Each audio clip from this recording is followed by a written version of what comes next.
CRT Anomalies surgiu nos primórdios do Analog Horror no YouTube. Eu, por exemplo, acabei encontrando ele logo depois de assistir Local 58 e Gemini Home, que é o pai e a mãe dos Analog Horrors. Então, quando eu comecei a fazer vídeo de terror pro canal, esse tema estava nos planos, o que acabou não acontecendo, mas talvez fosse melhor assim. CRT Anomaly, justamente por ter surgido no início desse nicho, tem aquele formato onde cada episódio parece pertencer a uma história diferente, sem progressão linear, mas no fim tudo está conectado por informações bem escondidinhas. Eu não fiz vídeo na época porque eu não consegui encontrar sentido nos episódios que tinham sido lançados, mas depois de longos 3 anos, vamos ver se é possível desenterrar alguma coisa dessas anomalias de Crash Racing. Só um detalhe, não tem nada a ver com Crash, muito menos Crash Racing. É só CRT, CTR, entendeu?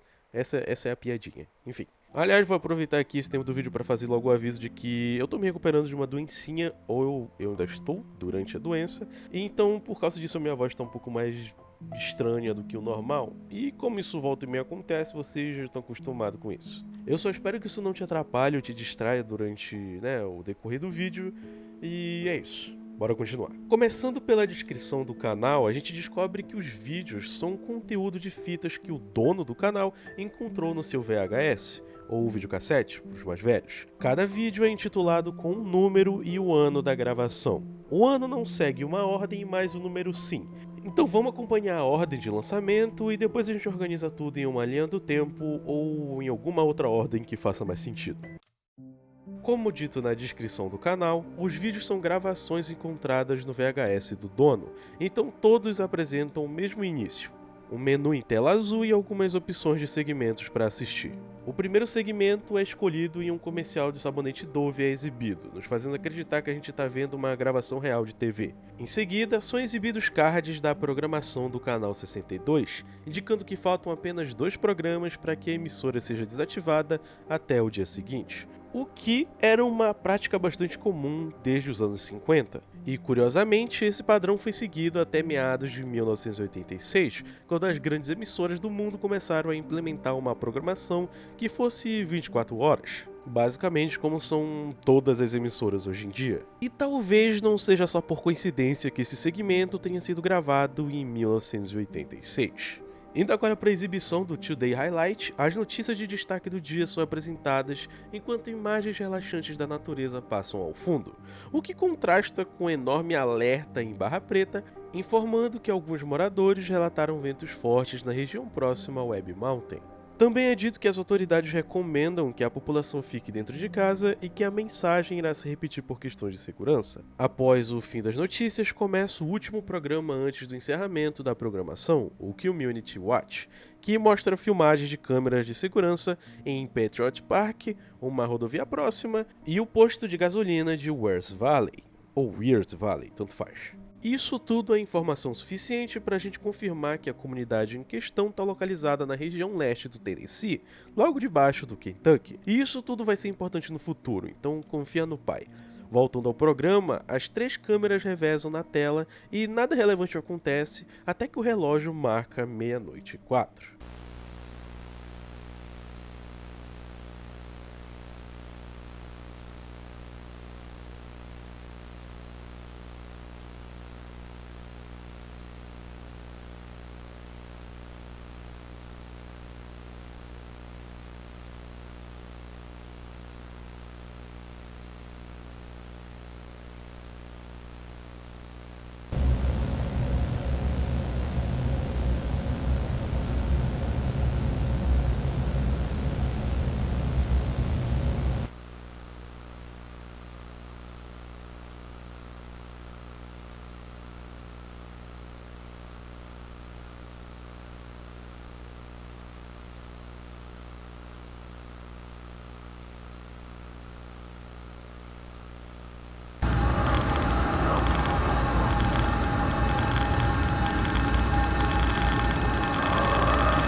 A câmera consegue detectar uma silhueta imóvel e a gravação começa a apresentar alguns chiados e ruídos, até que o programa sai do ar no momento em que um rosto pálido e sem olhos surge no meio da interferência. Não existe qualquer indicação clara do que seja essa criatura e nem se possui alguma relação com os ventos fortes que foram alertados, mas não se preocupa porque a gente vai dar uma olhada nisso muito em breve. O último detalhe que eu considero interessante no vídeo é que o sistema de segurança se chama Numen Watch. Numen em latim significa vontade divina, porém Numen ou Nume na Roma Antiga era um termo ligado a uma entidade chamada Gênios que guiava e protegia os nobres como um anjo da guarda. Uma forma de dizer que nobres eram especiais sem colocá-los como divindades ou alguma coisa parecida. Basicamente é isso, passando para o próximo. Vemos a exata mesma tela de seleção do primeiro, porém agora o segmento 2 é selecionado e no lugar de uma transmissão de uma emissora desconhecida, a gente tem o que parece ser uma gravação de uma tela de informação de voo. São exibidos dados e números que não fazem muita diferença até o momento, até que...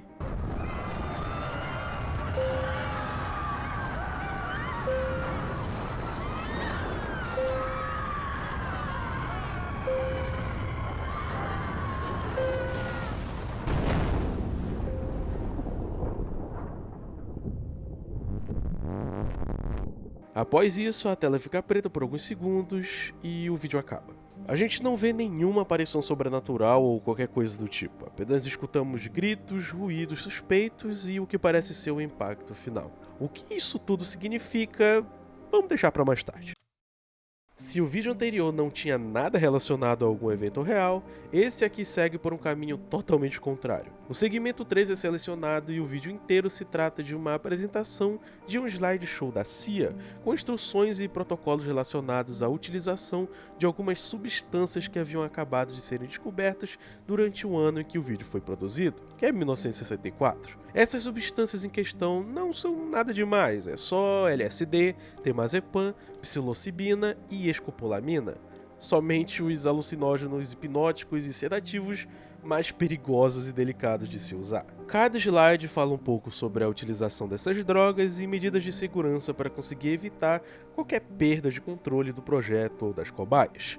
E controle é a chave. No meio das instruções é dito que o indivíduo é colocado em uma contenção e forçado a assistir uma quantidade absurda de imagens, cores, vídeos e sons, ao mesmo tempo que recebe aplicações de alucinógenos. Esse processo dura em média 40 minutos e no fim a cobaia está com a mente aberta e continua assim pelas próximas 2 horas. Não é especificado aqui, mas esse método era feito com o objetivo de fazer uma espécie de controle mental, onde a cobaia com a mente aberta obedeceria a qualquer ordem que fosse dada a ela nesse espaço de 2 horas. Para sorte do projeto, depois do fim do efeito, a cobaia não conseguia mais se lembrar de ter passado pelos experimentos, mantendo o projeto em total sigilo. Como eu disse antes, tudo isso que eu citei aqui está sim abordando alguma coisa real. Um antigo projeto da CIA chamado de MKUltra, que por sinal é até citado em um desses slides. De forma bem resumida, a MKUltra foi um projeto clandestino da CIA durante os anos 60 e 70, que tinha como objetivo desenvolver técnicas de romper a mente humana e fazer com que alguém admitisse que fez qualquer coisa. É claro que a desculpa na época era realizar um avanço contra a ameaça vermelha, mas esse argumento começou a ficar meio fraco nos anos 70, quando foi descoberto que pessoas próximas de figuras importantes tinham sido drogadas contra sua vontade e postas para serem cobaias do protocolo. Fazer o quê? Impossível confiar no governo estadunidense? Sem contar que saber que esse projeto realmente aconteceu no universo da série muda totalmente a perspectiva sobre o que são essas anomalias ditas no título da série. Aliás, antes da gente passar para o próximo vídeo, no final do slideshow são listados alguns locais onde o projeto estaria em atividade na época. Locais esses que são São Francisco, Califórnia, Nova York, Boston, Massachusetts, Montreal, Canadá, Winnipeg, Canadá, Indianápolis, Indiana, Pigeon Forge, no Tennessee, Idaho Falls, em Idaho, Chuck Lagoon, no Protetorado das Ilhas do Pacífico, atual Micronésia, e Iap, também na Micronésia. Mantém isso na memória, e agora sim a gente pode passar para o próximo.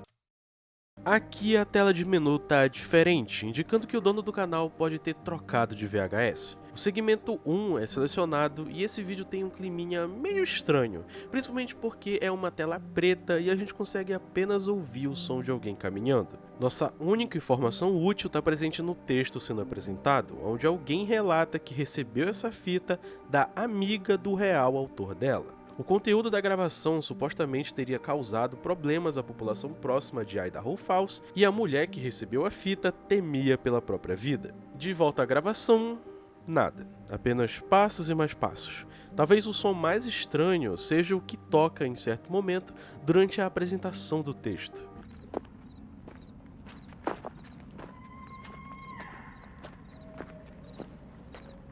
O que só torna tudo mais estranho quando o rapaz começa a correr repentinamente, até por fim ser derrubado por alguma coisa.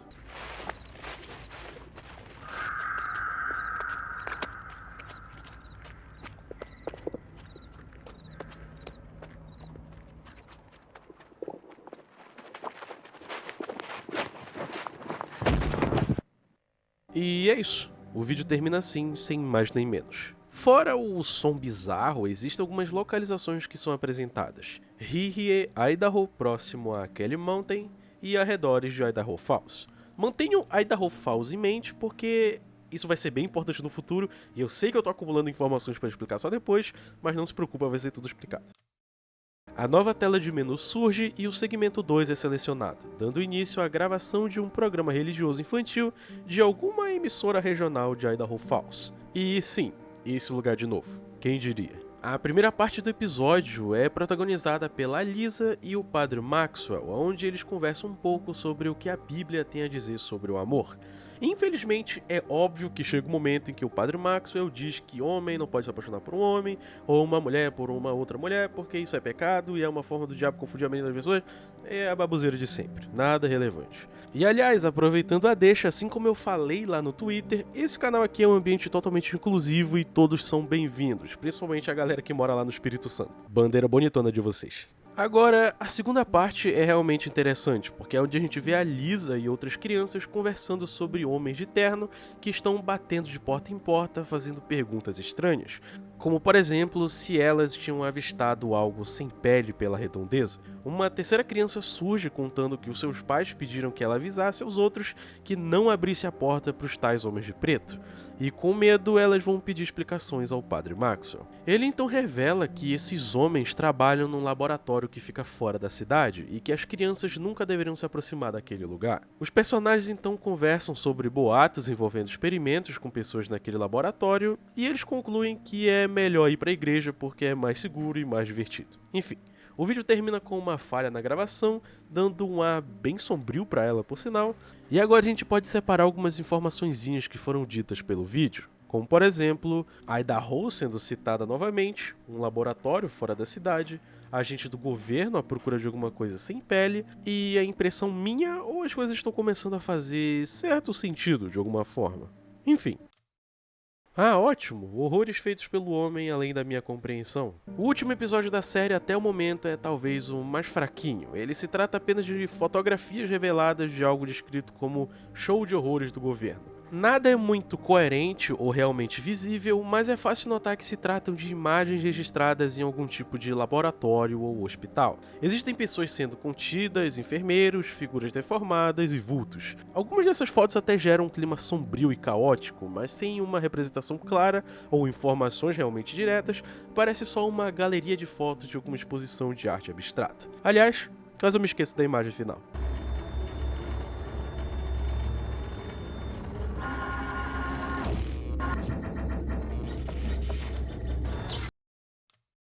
Certo, agora é o momento que todos estávamos esperando. Claro que muitos de vocês, gênios absolutos da internet, já devem ter percebido o caminho para onde essa coletânea de vídeos está seguindo, o que é fantástico, mas vamos por parte. Primeiramente, o MK Ultra.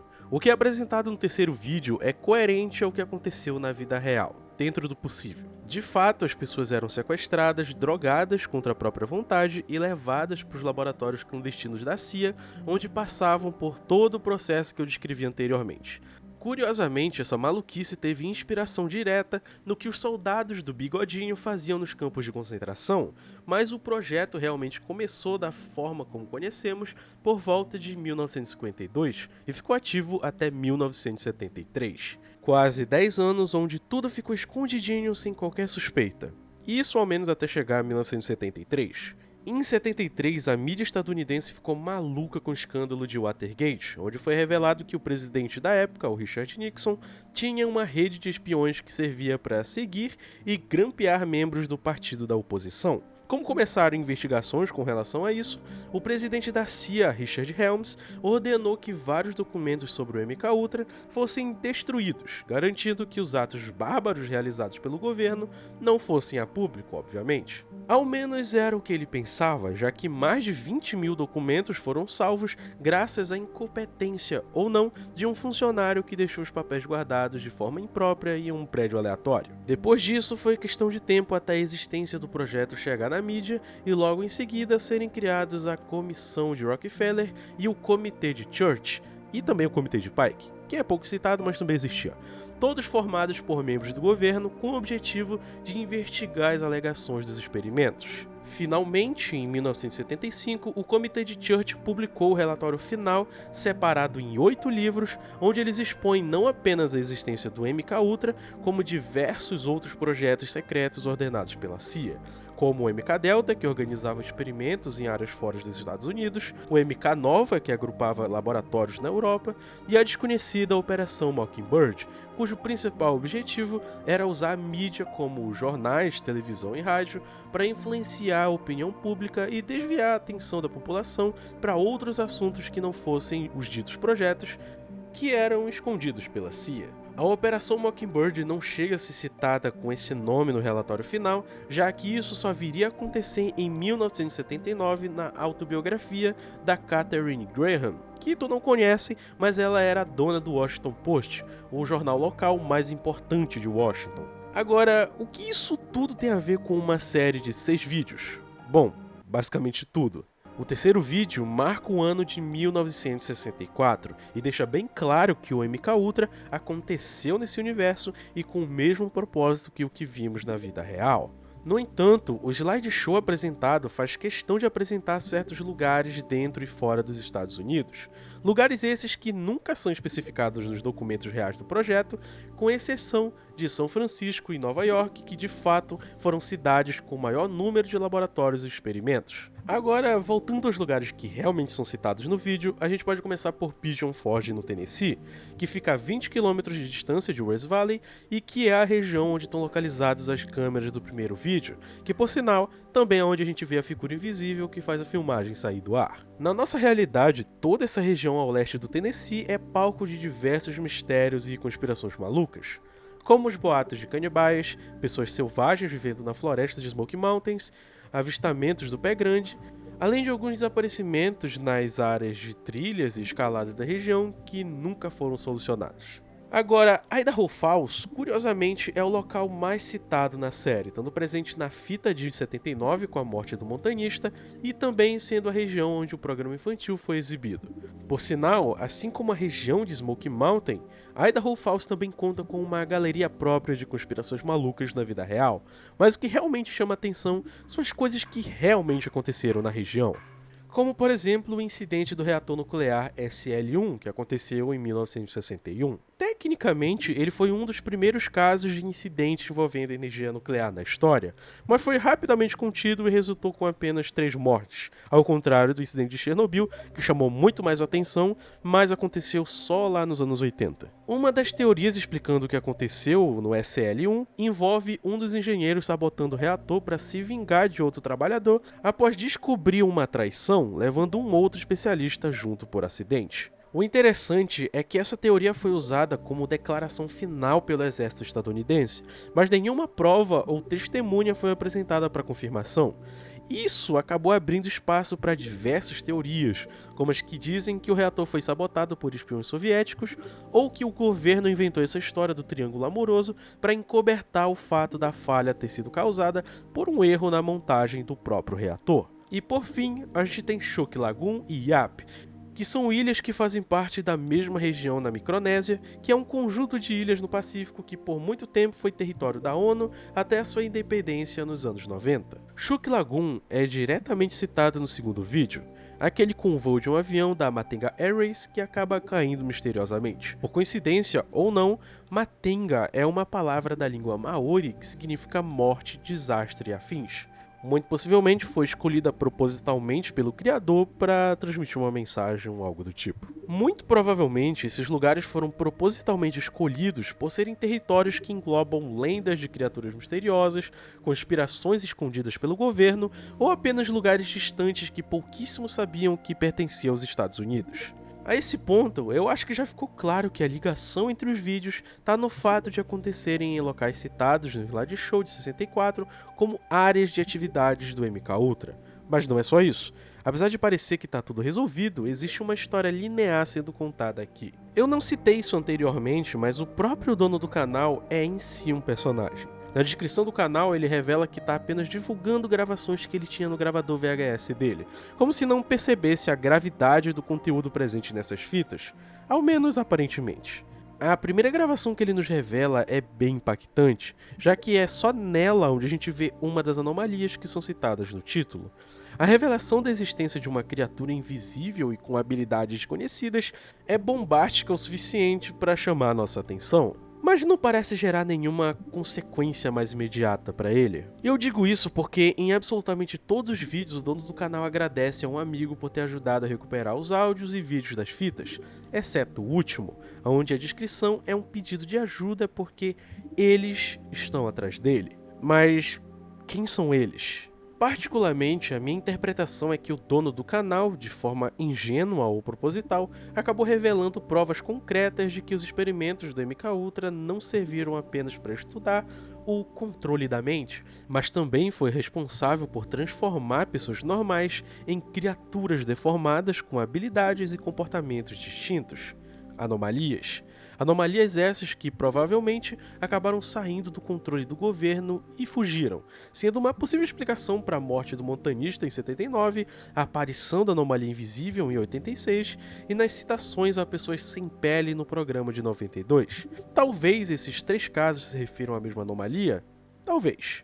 Afinal, o que mata o montanista parece se mover muito rápido de acordo com os passos que a gente escuta. A anomalia registrada na câmera também parece se mover em um piscar de olhos. Agora, a pessoa invisível de 92, se forçar um pouco, talvez se enquadre no efeito de invisibilidade que a gente vê na gravação de 86, já que tem uma breve distorção antes da aparição. Devido à distância e datas que não batem, é mais provável que sejam anomalias diferentes. Talvez até sejam uma das criaturas apresentadas nas fotos do último vídeo, uma muito veloz em Idaho Falls e uma invisível no Tennessee. E o que aconteceu com o dono do canal? Muito possivelmente ele foi capturado e morto por agentes do governo, ou conseguiu fugir, o que eu duvido bastante. No terceiro vídeo a gente tem um voo que saiu de um lugar desconhecido com destino a Chuk Lagoon em 2000, e o que aconteceu com ele é propositalmente derrubado. A gente até consegue ouvir o som de disparos e o estrondo do impacto. Talvez alguém com informações importantes estivesse naquele avião, alguém que sabia demais e que precisava ser eliminado de forma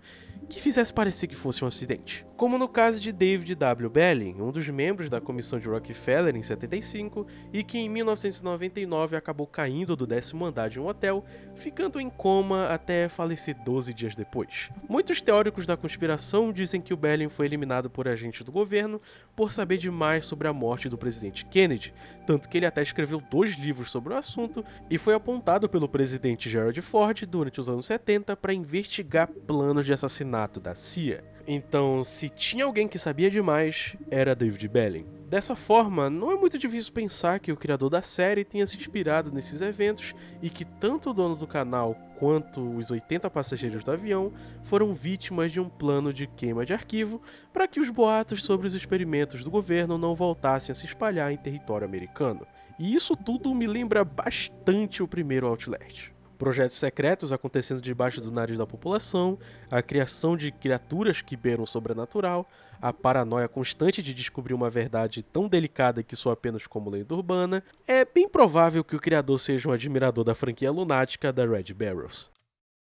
De modo geral, CRT Anomalies acertou bastante em criar uma história bem simples, porém escondida em detalhes que exigem um conhecimento básico de contexto histórico para ser compreendida na sua totalidade. Talvez o que mais me cativa nessa série seja a forma com que ela usa a situação absurda que realmente aconteceu para apresentar uma narrativa tão absurda quanto, mas que se equilibra perfeitamente em um contexto que faz certo sentido. Isso, infelizmente, é o charme que se perdeu no Analog Horror.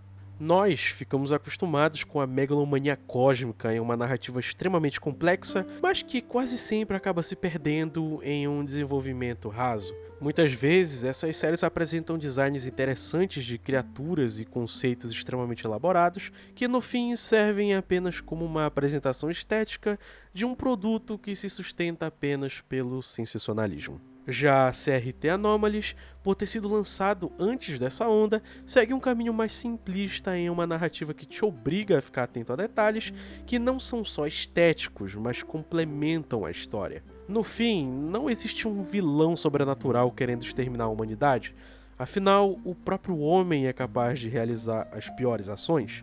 Talvez o real terror dessa série esteja em nos relembrar que nós nunca vamos saber os reais horrores que a humanidade faz questão de esconder. Você não tem ideia, foi mais difícil do que pareceu, porque minha voz tá sumindo a cada segundo. Enfim, deixa eu partir pro que interessa, que são os agradecimentos especiais, começando pelos nossos queridos Pombo Giga. Muito obrigado, 7KI, que é um Pombo Giga novo, seja muito bem-vindo. Muito obrigado, Janeirovski, com esse nome maravilhoso de sempre. E muito obrigado a Clevin Clicking e também ao Smile Demon. Muito obrigado a vocês por estarem apoiando a gente no maior ranking que tem. Não precisava, mas muito obrigado porque me ajuda a pagar. Aos camaradinhos, que eu vou agradecer muito em breve, mas por enquanto, muito obrigado a todo mundo que apoia, né, não seja membro. Muito obrigado a todos vocês por estarem, né, dando dinheiro pra gente, por causa de um conteúdo de graça que vocês consomem na internet, enfim, sei lá, muito obrigado do mesmo jeito. Vocês não têm ideia do quanto significa e quanto ajuda a gente, né, a continuar investindo mais no canal. E também, aproveitando para falar nisso, muito obrigado. Eu esqueci o que eu tava falando. Muito obrigado, Murilo Lobos, por ter editado esse vídeo maravilhosamente, como sempre. Muito obrigado mesmo. Aliás, por falar no Murilo Loiro, dá uma olhada no canal dele, que é o LX, que ele faz conteúdos de Murilo, porque tem um vídeo lá de Pokémon. E eu acho que ele vai fazer vídeo sobre jogos. Eu não lembro. Tem um bocado de vídeo que ele falou que ia fazer e cancelou depois. Então para de cancelar seus vídeos e comece a lançar eles. Enfim, continuando. Muito obrigado ao Estrela por estar com a gente, por ser o nosso parceiro de sempre, por ser Estrela. E também muito obrigado, Anne, por ter revisado esse roteiro e também ajudado na pesquisa, porque se fosse por mim, eu teria deixado passar um bocado de coisa importante que eu só fui encontrar depois que ela me falou pra dar uma olhada melhor e dar uma olhada melhor no conteúdo das coisas. Enfim, muito obrigado, Anne, muito obrigado, Roboto, muito obrigado, Murilo, muito obrigado a todos vocês aí que estão do outro lado assistindo a gente, porque se não fosse essa galerinha, o Pombo Atômico seria só uma casca vazia, sem nada, possivelmente com algum conteúdo superficial e burro. Enfim, encerrando, eu sou o Thales do Pombo Atômico e a gente se vê muito em breve. O vídeo de Blasphemous vai sair, eu juro pra vocês.